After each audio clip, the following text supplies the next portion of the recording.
अस्सलाम वालेकुम मेरी प्यारी यूट्यूब फैमिली, कैसे हैं आप सब। उम्मीद करती हूँ आप सब ठीक होंगे और मैं भी बिल्कुल ठीक। अल्लाह ताला से दुआ है कि आप सब जहाँ भी रहें हमेशा हंसते मुस्कुराते रहें, तो आबाद रहें। अल्लाह ताला आप सब की आज की कुर्बानी कबूल करे, और अगर किसी की कुर्बानी नहीं भी है तो अल्लाह ताला उसे अगले साल कुर्बानी नसीब फरमाए। अगर आपको मेरा ये व्लॉग ज़रा सा भी अच्छा लगे तो मेरे चैनल को लाइक, शेयर और सब्सक्राइब ज़रूर कर दीजिएगा, क्योंकि आपके सब्सक्राइब की सपोर्ट की मुझे बहुत ज़रूरत। तो जी बहुत सारी दुआएं और ब्लेसिंग के साथ आज का दिन जो है हमारा शुरू हो चुका है, और हमारा कोई ख़ास दिन तो नहीं होता। आज के दिन कोई ख़ास एक्टिविटीज़ तो नहीं होती। तो चलते हैं अम्मी से पूछते हैं कि सबसे पहले कहीं से गोश्त आया है या नहीं। अस्सलाम वालेकुम अम्मी, आपको ईद मुबारक। हाँ जी, कहीं से गोश्त आया आज? अभी नहीं आया। सामने वालों से आया थोड़ा सा। अच्छा, सामने वालों को। अच्छा, उनके बकरे थे ना। हाँ सही। तो सामने वालों के घर से हमें गोश्त जो है पहला वो वसूल हो चुका है, और उसी की तैयारी कर रही हैं आप? हाँ, बना के रखते हैं मसाला। अच्छा, तो इतना ज़्यादा तो यहाँ से इकट्ठा नहीं होता, क्योंकि गरीब लोग हैं और बहुत कम लोग हैं जो कुर्बानी करते हैं।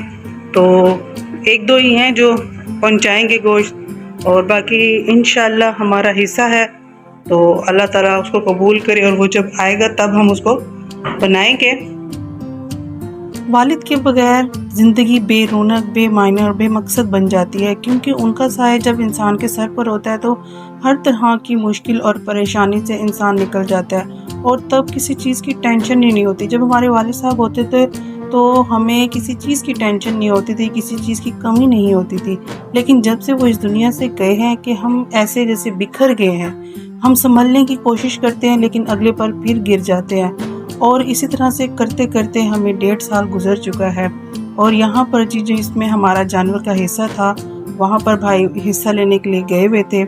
बहुत मुश्किल से संभले, इन्हें कुछ समझ नहीं आ रही, क्योंकि ये सारे काम जो थे मेरे वालिद साहब करते थे और अब भाइयों को करना पड़ रहा है। तो इन्हें किसी चीज़ की समझ ही नहीं आ रही कि किस तरह से सबको लेकर चलना है।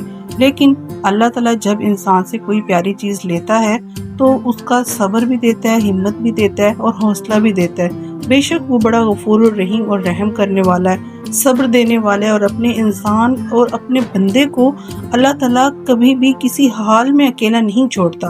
तो अल्लाह ताला जब आपसे आपकी कोई प्यारी चीज़ लेता है तो अल्लाह ताला उसके बदले में सब्र भी देता है, और हमें सब्र करना भी चाहिए, क्योंकि वो चीज़ वो अल्लाह की थी जो अल्लाह ने हमसे ले ली।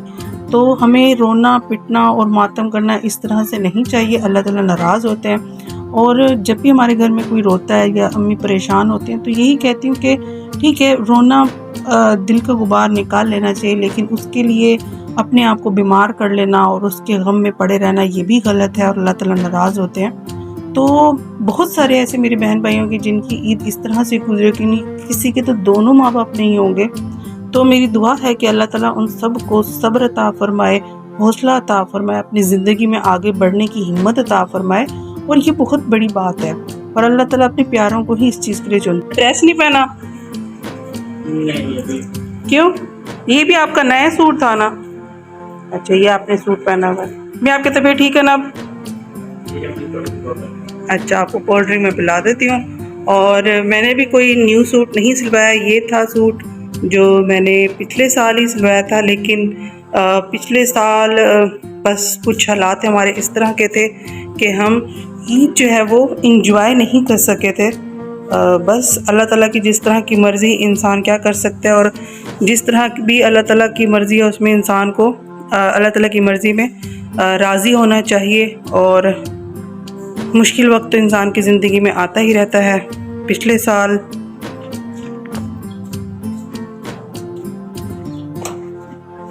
ईद मुबारक। ईद मुबारक। कहाँ से आए हो आप? हम कह रहे थे हैं? मैं नए मंगल थी उनका बेटा। नहीं मंगल? वो कौन सा है? वो उधर जो पीछे, ये इनके साथ ईद लेने आए हो?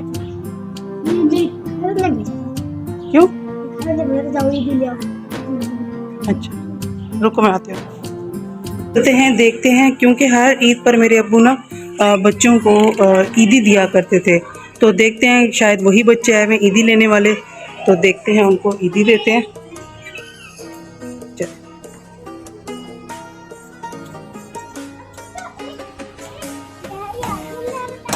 ये मेरे क्या हुआ?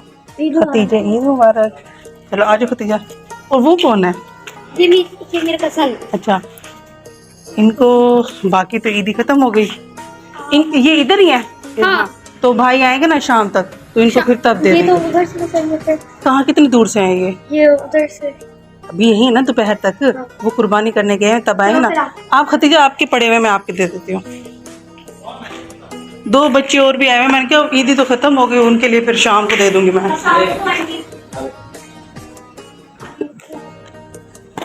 खतीजा के बाल तो अच्छे हो गए हैं। सुबह में आप जा रही थी जब पीले सूट वाले? नो मैं नहीं। तू मेरे पर्स में देख क्या खुले हो? नहीं, वो यहीं से निकाल कर लाई थी मैं।